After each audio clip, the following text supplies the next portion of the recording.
Všetci ste už pravdepodobne počuli o stigmách Pátra Pia. Ale existuje ešte jeden menej známy jav. Jeho prítomnosť často sprevádzala záhadná vôňa. Zostaňte s nami.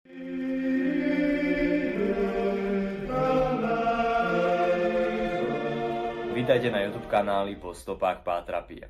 Páter Pio bol kapucínsky reholník, mystik a zázračný divotvorca, ktorého príhovor je dodnes veľmi silný a aktívny. Videá uverejňujeme 3 dni v týždni, preto nás sledujte a dozviete sa viac o živote tohto milovaného svetca.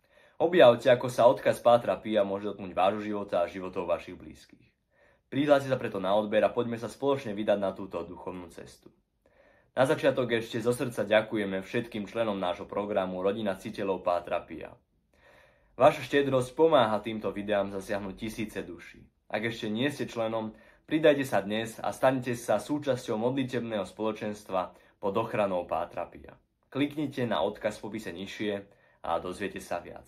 Dnes vám prinášam 3 krátke, ale silné svedectvá o jednom z najtajomnejších znakov spojených s Pátrom Piom, jeho mystickej vôni. Tieto príbehy pochádzajú z kníh Padre Pio, Nebeskej skutočnosti a slova múdrosti od Giuseppeho Cacciopolliho a Padre Pio, Nezvyčajné fakty svetca so stigmami od Laureana Beniteza a Oscara Peňu. Jeden právnik, ktorý osobne poznal Pátra Pia, spomína: Raz som bol na jeho svätej omši. Pri premenení, keď kňaz pozdvihol hostiu, som sa zamyslel a ostal som stáť, hoci všetci ostatní kľačali. Zrazu ho omámila prenikavá vôňa fialie, ktorá ho vytrhla zo zamyslenia. Obzrel som sa a hneď som si kľakol. Po omši išiel pozdraviť Pátra Pia, ktorý mu hneď povedal: Dnes si bol roztržitý. Takže to bola vaša vôňa, ktorá ma prebudila? Opýtal sa právnik. Páter Pio odpovedal: Áno, radšej to ako facka. Mal pravdu, nie? Prejdime teraz k druhému príbehu. Muž zo Sicílie, ktorý sa obrátil a išiel na spoveď k Pátrovi Piovi, spomína, že mu počas spovede Páter pevne držal pravú ruku.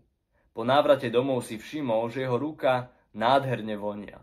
Presne tou istou vôňou, ktorú cítil v blízkosti Pátra Pia. Ani po umytí vôňa nezmysla. Trvala celé 2 mesiace, presne dovtedy, kým neukončil pokánie, ktoré mu Páter Pio uložil.